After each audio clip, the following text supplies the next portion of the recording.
केंद्रीय संस्कृति एवं पर्यटन मंत्री गजेंद्र सिंह शेखावत ने विपक्ष की विशेष सत्र बुलाने की व्याकुलता पर कहा कि 20-25 दिन में मानसून सत्र प्रारंभ होने वाला है, तब उन्हें सवाल करने का पूरा मौका मिलेगा। उन्होंने कहा कि सरकार के पास छुपाने के लिए कुछ भी नहीं है। गृहनगर प्रवास के दौरान मीडिया से बात में कांग्रेस अध्यक्ष मल्लिकार्जुन खड़गे समेत विपक्ष के संसद का विशेष सत्र बुलाने की मांग पर शेखावत ने कहा कि लोकतंत्र में संसद के दोनों सदनों में अपनी बात को पूछने की समुचित व्यवस्थाएं हैं।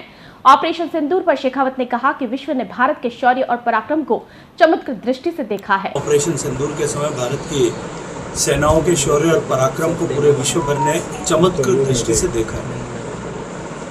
सामान्य मानवी के जीवन में परिवर्तन के दृष्टिकोण से देखें, इस 11 साल में आमूलचूल परिवर्तन देश ने देखा और देश ने एक नई गवर्नेंस की विधा को देखा कि जहां नो वन लेफ्ट बिहाइंड, कोई भी पीछे न छूट जाए, इस लक्ष्य के साथ में सरकार काम कर रही है। चाहे वो गरीब का घर बनाना हो, चाहे गरीब के घर में शौचालय बनाना हो, चाहे गरीब के घर तक पानी पहुंचाना हो, बिजली पहुंचाना हो, गैस का चूल्हा पहुंचाना हो, गांव तक सड़क पहुंचानी हो, कोई भी पीछे शेष न रह जाए, इस लक्ष्य के साथ में सरकार काम कर रही है। विपक्ष के नेताओं की बयानबाजी पर शेखावत ने कहा कि विपक्ष के कुछ नेताओं की बातें सुनकर कभी कभी हंसी आती है।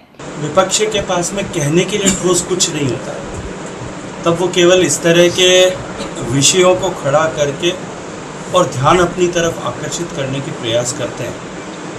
आने वाले 20-25 दिन में अब तो सत्र प्रारंभ होने वाला है। नया सत्र होगा, मानसून सत्र के समय में निश्चित सबको पूरा अवसर देगा। पूर्व कांग्रेस सरकार में मंत्री रहे सालेह मोहम्मद के निजी सचिव को जासूसी के आरोप में गिरफ्तार करने के सवाल पर शेखावत ने कहा कि यह दुर्भाग्यपूर्ण है।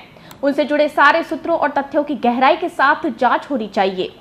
भी कहा था कि यह दुर्भाग्यपूर्ण है और निश्चित रूप से उनकी और उनसे जुड़े हुए जिस व्यक्ति को गिरफ्तार किया गया और उससे जुड़े हुए सारे सूत्रों की और तत्वों की गहराई के साथ में जांच होनी चाहिए। ऐसे लोग जिन्होंने राष्ट्र की सुरक्षा के साथ में जानबूझ करके खिलवाड़ किया है, उनके जिस किसी से भी संपर्क है, चाहे वो पूर्व मंत्री हो या अन्य कोई भी हो, उन सब की गहराई के साथ में जांच होनी चाहिए। उनकी हर विजिट की, उनके हर संपर्क की, हर सूत्र की जांच होनी चाहिए। ब्रिक्स में भारत के प्रतिनिधित्व पर केंद्रीय मंत्री शेखावत ने कहा कि प्रधानमंत्री नरेंद्र मोदी के नेतृत्व में पिछले 11 वर्षों में विश्व का भारत की ओर देखने का नजरिया बदला है। आज भारत को देखकर लोग चमत्कृत है। विश्व के किसी भी प्लेटफॉर्म पर भारत को अनदेखा करके निर्णय नहीं हो सकता है। पिछले 11 वर्षों में विदेश नीति को भारत के हित में लागू किया है। प्रधानमंत्री नरेंद्र मोदी जी के नेतृत्व में जिस तरह से पिछले 10 वर्ष में इस कालखंड में भारत की तरफ देखने का नजरिया पूरे विश्व का बदला है। भारत में हुई प्रगति और प्रगति की गति, इनको देख करके लोग जिस तरह से चमत्कृत हैं। निश्चित रूप से भारत का विश्व के किसी भी प्लेटफॉर्म, किसी वैश्विक प्लेटफॉर्म, चाहे वो G7 का हो, G20 का हो, वो ब्रिक्स की समिट हो, वो जो है यूनाइटेड नेशंस का कोई भी प्लेटफॉर्म, आज उस पर भारत की बात को अनदेखा करके किसी तरह का निर्णय हो जाए, इस तरह की संभावना नहीं है।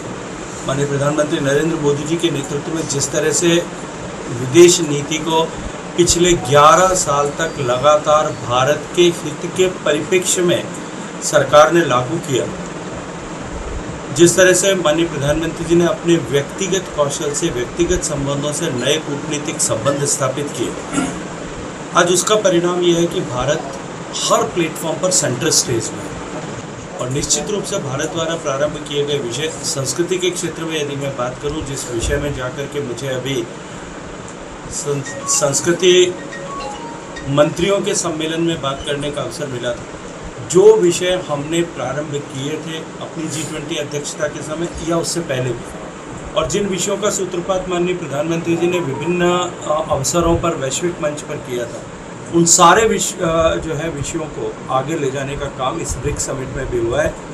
और निश्चित ही भारत की संस्कृति और संस्कृति के आधार पर देशों के बीच में समन्वय, ये जो भारत की नीति और रीति है, इसको आगे ले जाने के लिए हम सब लोग सफलतापूर्वक काम करें।